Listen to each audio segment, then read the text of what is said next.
नमस्कार, मैं हूं संजय मिश्रा और आप देख रहे हैं नवभारत टाइम्स ऑनलाइन और नवभारत टाइम्स एंटरटेनमेंट। इस समय हमारे साथ हमारे बेहद खास मेहमान हैं, पद्म विभूषण उस्ताद अमजद अली खान साहब। आपका बहुत बहुत स्वागत है और शुभकामनाएं। मुंबई में होने वाला है आपका प्रोग्राम मॉर्निंग रागा। ये प्रोग्राम क्यों होने वाला है और किस तरह से होगा, इसके बारे में बात करेंगे। स्वागत और शुभकामनाएं। बहुत बहुत शुक्रिया। देखिए, म्यूजियम के लिए ये कार्यक्रम हो रहा है to raise funds for Sarod Ghar. Sarod घर ग्वालियर में स्थापित है। ये हमारे पूर्वजों का घर है। इसी घर में मेरा जन्म हुआ, मेरे पिताजी का जन्म हुआ। और एक डॉक्यूमेंट्री फिल्म बनाई थी गुलजार साहब ने 1 घंटे की, और उस जमाने में ये घर की जो पुरानी हालत थी उसी हालत में था ये। तो हुआ ये कि हम लोग जब विदेश में घूमते थे तो वहां पर हमने म्यूजियम देखा जर्मनी में। एक बहुत बड़े संगीतकार थे, कंपोजर थे, उनका नाम था बीथोवेन। तो मेरी पत्नी सुबलक्ष्मी जी और हमने टिकट लिया और हम लाइन में लगे। और जब उनके घर में अंदर गए तो वो दिखा रहे थे कि ये बीथोवेन का बेड है, ये उनका पियानो है, ये उनके स्लीपर है। तो उस वक्त मैंने अपने देश के बारे में सोचा कि क्या हमने किसी संगीतकार को प्रिजर्व करा या नहीं करा। तो एक ही नाम मेरे दिमाग में आया, रविंद्रनाथ टैगोर। उनको अच्छी तरह बंगाल में प्रेजेंट करा है, प्रिजर्व करा है, लेकिन हम गालिब को अच्छी तरह प्रिजर्व नहीं कर पाए। जैसे शेक्सपियर को इंग्लैंड में, लंदन में शेक्सपियर को प्रिजर्व करा है। तो ये हमारे देश की कमजोरी रही कि हम लोगों ने म्यूजियम पे ध्यान नहीं दिया और हमने अपने बड़े बड़े संगीतकारों का कोई स्मारक नहीं बनाया। हमारे नेताओं का तो हर शहर में बड़े बड़े स्मारक बन जाते हैं, लेकिन संगीतकार के साउथ इंडिया में है सिर्फ वो त्यागराजा, स्वामी त्यागराजा का, उनका बहुत अच्छा स्मारक है, बहुत अच्छा वहां पर समाधि है। तो जब हम लौट के आए तो हमने सोचा अपना ये पूर्वजों के घर को हम कन्वर्ट करें म्यूजियम में। तो हमारे एक शागिर्द है जो सरोद बजाते हैं, लेकिन वो आर्किटेक्ट भी है। तो उन्होंने कहा कि मैं बनाऊंगा, इसको रिपेयर करूंगा। उन्होंने अपना बजट वगैरह दिया, प्रपोजल दिया। उस जमाने में HRD मिनिस्टर थे मिस्टर अर्जुन सिंह। तो अर्जुन सिंह जी ने ही भारत भवन बनाया भोपाल का। तो मैं उनके पास गया और प्रपोजल दिया। तो उनको संगीत के लिए आदर सम्मान था, संगीतकारों के लिए आदर सम्मान था। तो फौरन उन्होंने क्लियर कर दिया, पास कर दिया मेरा। तो वो धनराशि मिल गई और उससे ये म्यूजियम बन गया। तो हमारे पिताजी हमेशा कहते थे कि हमेशा बड़ों की इज्जत करो और छोटों को इनकरेज करो। तो उनके नाम से हर साल हम लोग हाफिज अली खान अवार्ड भी देते रहे। आप देखेंगे यूट्यूब पे बहुत सारे क्लिप्स हैं हम लोग के। तो अपने former prime minister mister Atal Bihari Vajpayee ji, वो भी आए थे एज ए प्राइम मिनिस्टर। हालांकि वो भी ग्वालियर की थे, लेकिन सरोद घर में आए। Doctor APJ Abdul Kalam, doctor Manmohan Singh, mister Pranab Mukherjee, काफी लोग आए। बड़े बड़े स्पिरिचुअल लोग आते थे हमारे पिताजी को मिलने के लिए। इस म्यूजियम की खासियत यह है, म्यूजियम ऑफ म्यूजिकल हेरिटेज।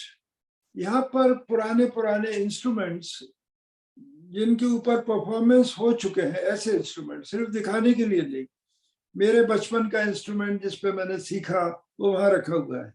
मेरे पिताजी का इंस्ट्रूमेंट, पंडित किशन महाराज जी ने अपने गुरु का, कंठे महाराज जी का, पंडित कंठे महाराज जी का तबला दिया। उस्ताद जाकिर हुसैन ने अपने पूर्वजों का तबला दिया। बड़े गायक थे उस्ताद बड़े गुलाम अली खान साहब, तो उनका पास एक स्वर मंडल होता था हाथ में। तो वो स्वर मंडल उनके ग्रैंडसन ने, रजा अली खान ने हमको दिया। हमने उसको सरोद घर में रखा हुआ है। पंडित VG जोग थे जो वायलिन बजाते थे, उन्होंने उस्ताद अलाउद्दीन खान साहब का वायलिन, वो भी सरोद घर में रखा हुआ है। ऐसे बहुत सारे, पंडित कृष्ण राव शंकर पंडित जी का तंबूरा रखा है। और इसी जगह पंडित भीमसेन जोशी 2-3 साल रहे थे, हमारे पिताजी से गाना भी सीखते थे वो। तो बड़ी पुरानी हिस्ट्री जुड़ी हुई है इस सरोद घर के साथ। तो फंड्स की कमी पड़ जाती है, हमें सहायता तो मिली, सरकार से भी मिली, मध्य प्रदेश सरकार से भी मिली, लेकिन हमारे देश में मेंटेन करना म्यूजियम को बड़ा मुश्किल होता है। विदेशों के आप म्यूजियम देखो, न्यूयॉर्क में मेट म्यूजियम देखिए, वॉशिंगटन का म्यूजियम, हर जगह म्यूजियम है और बहुत अच्छी तरह प्रिजर्व करा है। तो बीच में हमें और पैसे की जरूरत पड़ी तो हमने इन्फोसिस फाउंडेशन को अपील करी। तो we are grateful to Shrimati Sudha Murthy ji, उन्होंने मदद करी सरोद घर में। अब फिर पैसे की जरूरत पड़ गई तो हम ये कॉन्सर्ट कर रहे हैं 1 मई को रॉयल ओपेरा हाउस में। तो ये मॉर्निंग रागा जो है ये बड़ा रेयर होता है, जनरली सारे कार्यक्रम शाम को होते हैं या मिडल ऑफ द नाइट। हमने सारी रात भी बजाए अपनी लाइफ में। कलकत्ते में एक दफा रात के 9 बजे से सुबह 7 बजे तक हमने बजाया। 2-3 बार ऐसा हुआ। और एक दफा हम तीनों, अयान ने शुरू करा, 2 घंटे अयान बजाया, उसके बाद अमान आए, वो 2 घंटे बजाया, फिर मैं आया, यानी सरोद आफ्टर सरोद, वो भी 9 बजे शुरू हुआ, सुबह के 7 बज गए। तो ऐसे कार्यक्रम पहले हो चुके हैं, लेकिन अब यही है कि एक कलाकार परफॉर्म करे 1-1.5 घंटा, वो काफी होता है। ये पुराने जमाने की बातें हैं, रात भर गाना बजाना होता था, जमींदार लोग सोते थे सारा भर दिन भर। अब तो लोगों को ऑफिस जाना पड़ता है, काम करना पड़ता है। तो हमारी यही ख्वाहिश है कि कोई कॉर्पोरेट हाउस सरोद घर की जिम्मेदारी ले ले, ताकि हम निश्चिंत हो जाए इन सारी चिंताओं से। कौन से कॉर्पोरेट हाउस का आपके मन में नाम आता है? बड़े कई दिग्गज हैं हमारे यहाँ, जब हम बात करते हैं तो टाटा, बिरला, बाटा, इस तरह के कॉर्पोरेट हाउस हैं जिनके नाम हमारे पास आते हैं। आपका मन किसको, इस धरोहर को, इस विरासत को, इस सरोद घर को लगता है कि वो संभाले? कौन? देखिए, टाटा और बिरला दोनों ने ही बहुत बड़ा योगदान है उनका। कलकत्ते में बिरला जी का वो संगीत कला मंदिर बहुत अच्छा चल रहा है, और टाटा ने बहुत अच्छा national centre for performing arts Bombay में बनाया है। तो मैं मिला भी था चेयरमैन जो टाटा के हैं, मिस्टर एन चंद्रशेखरन जी, लेकिन अभी कोई किसी तरफ से भी कोई खास रिस्पांस मिला नहीं है। आप एक कॉर्पोरेट हाउस चाहते हैं कि इसको 2-3 मिलकर करें, तो कौन, जैसे अडानी, अंबानी, ये भी नए नाम है। आपका मन होता होगा ना कि इस तरह के कॉर्पोरेट हाउस हैं जो इस तरह की विरासत को संभाल के रख सकते हैं भारत के फ्यूचर के लिए। देखिए, मुकेश अंबानी जी, उनका बहुत बड़ा योगदान है। उन्होंने भी फाउंडेशन बनाई है और वो भी इसकी जिम्मेदारी ले सकते हैं, और टाटा भी जिम्मेदारी ले सकता है, क्योंकि टाटा ने भी आर्ट कल्चर में अच्छा उनका योगदान है। जो दे दे उसका भी भला, जो ना दे उसका भी भला।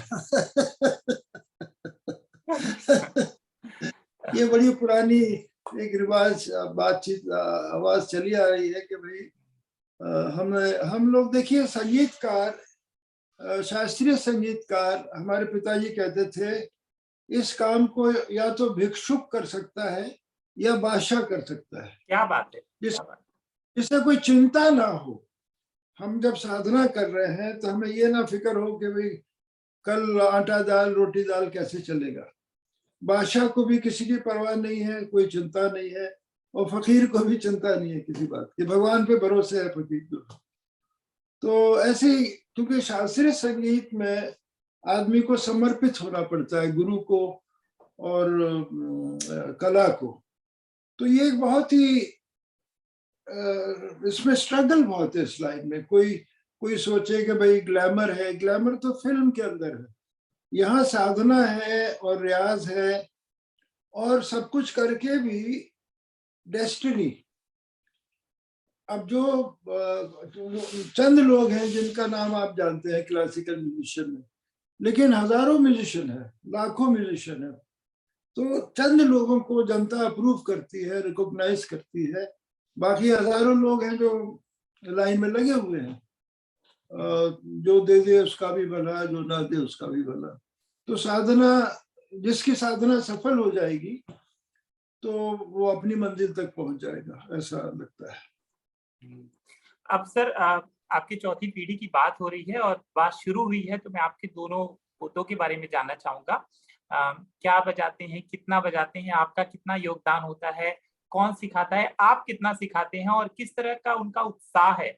मतलब हम पूरे भारत की नजर है आपके परिवार पर भी कि ये विरासत कहीं ये जो कला है ये हमारे पास बना रहे, और आपकी भी इसमें पूरा वो है कि ये बना रहे, मेरा परिवार बजाता रहे और भी लोग सीखें। देखिए, हमेशा जब गुरु का नाम आता है तो एक मर्द का यानी एक मेल फिगर का नाम आ जाता है कि साहब उस्ताद अमजद अली खान के बेटे अमान अली बंगश, अयान अली बंगश, या पंडित रविशंकर की बेटी अनुष्का शंकर। ऐसे ही आज भी हमारे देश में स्कूल में, कॉलेज में कोई माँ का नाम नहीं पूछता, हर आदमी बाप का ही नाम पूछता है। लेकिन मेरी निगाह से सबसे पहला गुरु बच्चे का उसकी माँ होती है। तो अमान अयान का बहुत बड़ा सौभाग्य है कि उनकी माँ सुबलक्ष्मी बरुआ है, आसाम की है और एक क्लासिकल डांसर है। तो माँ का बहुत बड़ा रोल होता है कि उन्होंने अपना पूरा जीवन इनको इंसान बनाने में लगा दिया। वो इंसान बनाने की कोशिश में लगी रही, मैं संगीतकार बनाने की कोशिश में लगा। क्या बात है, क्या बात। तो ये हम दोनों की कोशिश मिलकर आज खुदा का शुक्र है दुनिया में इनको आशीर्वाद मिल रहा है, प्यार मिल रहा है, लोग सुन रहे हैं। अब ये लॉकडाउन जो हो गया तो अयान साहब के जो दो ट्विन बॉयज हैं, अबीर और जुहार, अभी वो 9 साल के हो गए हैं। स्कूल बंद हो गया इसलिए अयान ने उनको बहुत सरोद सिखाना शुरू कर दिया और दोनों को इंटरेस्ट है, वो बजाने लगे। और मेरे बर्थडे पे अभी पिछला अक्टूबर में दोनों ने एक कंपोजिशन बजाया, our love to the grandfather. तो वो बजाने लगे हैं और उनको इंटरेस्ट है, रियाज करते हैं। कभी मैं सिखाता हूँ, कभी अमान भाई सिखाते हैं, कभी उनके पिताजी सिखाते हैं, अयान सिखाते हैं। तो ये परंपरा चलती रहे और चलाने वाला भगवान है और आशीर्वाद मिलता रहे, इसका कोई लॉजिक नहीं है।